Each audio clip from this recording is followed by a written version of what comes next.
Alors aujourd'hui je vais vous parler des dangers de la surprotection infantile. Pourquoi il est dangereux de surprotéger votre ado à l'extrême. Alors notamment par exemple les parents qui mettent des contrôles parentaux dans le téléphone de leur ado dans le but de fouiller tout ce qu'ils font, leurs textos avec leurs camarades, enfin leur trajet, tout ça.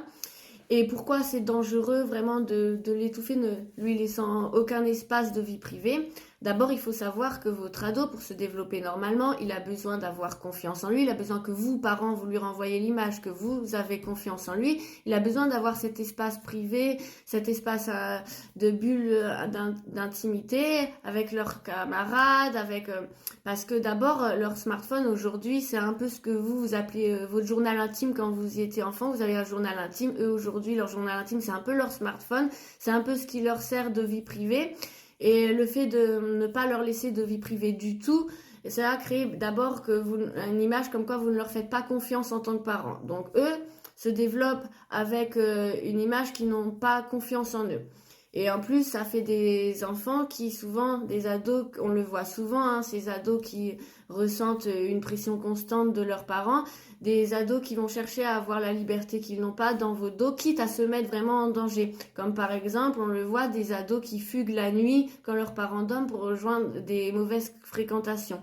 Ou alors des ados qui vont acheter des cartes SIM prépayées avec des portables au bureau de tabac pour avoir un minimum de vie privée qu'ils recherchent, qu'ils n'ont pas à la maison. Et ce sont des exemples, et voilà, il y en a plein d'autres. Et encore, le jour où ils se sentent en danger, ces ados-là, ils n'oseront pas se confier à vous, ils n'oseront pas vous le dire. Donc c'est d'autant plus dangereux de le surveiller à l'extrême, bien au contraire. Et de plus, cela crée un adulte plus tard peu sûr de lui, qui n'ose pas imposer ses limites. Par exemple, ils choisissent des partenaires qu'on appelle entre guillemets des pervers narcissiques ou des partenaires trop contrôlants, parce qu'ils ne trouvent pas anormal que leurs partenaires fouillent également leur téléphone ou les empêchent d'avoir une vie libre, puisque vous, parents, vous le faisiez quand il était ado.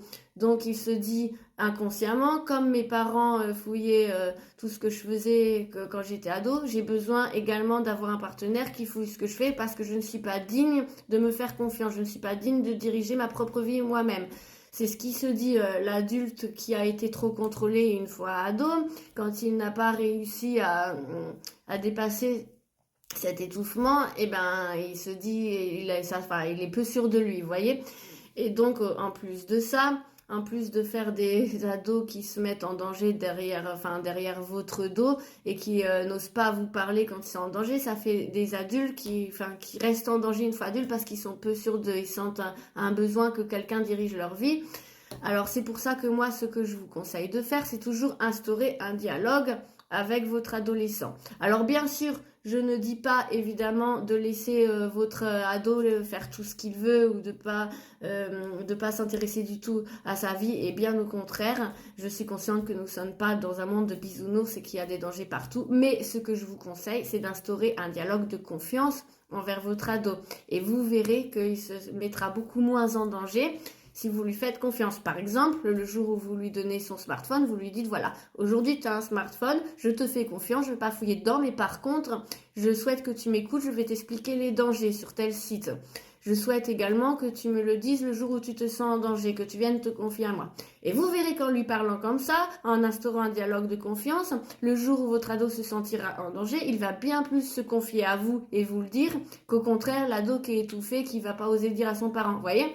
Et au contraire, vous verrez qu'il vous parlera bien plus de sa journée, de ce qu'il a fait au collège, de ses petits secrets. Il va beaucoup plus se confier à vous et il cherchera beaucoup moins à se mettre en danger, à chercher la liberté qu'il n'a pas dans votre dos, à faire des bêtises, puisque comme vous avez instauré cette possibilité d'avoir sa vie privée, vous l'aurez autorisé à se faire confiance, donc il va pas chercher à retrouver ce manque de liberté dans votre dos. Et ça fait des ados qui se mettent bien moins en danger, au contraire que les ados qui sont surprotégés. Donc parents, je sais que si vous surprotégez vos adolescents, ce n'est pas un jugement de ma part, c'est une peur que vous avez en vous Et moi, tout ce que je vous souhaite, c'est de chercher d'où vient votre insécurité, d'où vient cette peur, et d'essayer soit de faire une thérapie ou de chercher vous-même des astuces pour essayer de laisser respirer votre ado, pour essayer de faire en sorte que vous effacez petit à petit votre peur, parce que c'est super important pour votre ado, voilà. Et bon, après, évidemment, je ne parle pas des parents qui vont exceptionnellement mettre un traceur GPS dans le cartable de leurs petits qui font les trajets pour s'assurer qu'ils rentrent bien à la maison sans danger. Ça, d'accord, ok. Mais voilà, moi, je parle surtout des parents quand vous fouillez dans les portables de vos ados à l'extrême, que vous ne leur laissez pas de vie privée, que vous rentrez dans leur chambre toujours sans frapper.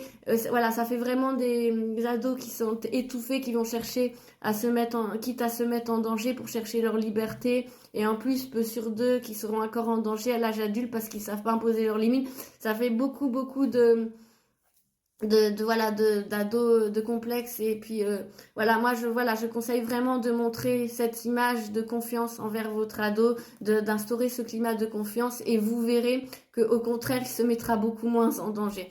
Et je vous embrasse tous et je vous remercie d'avoir suivi ma vidéo.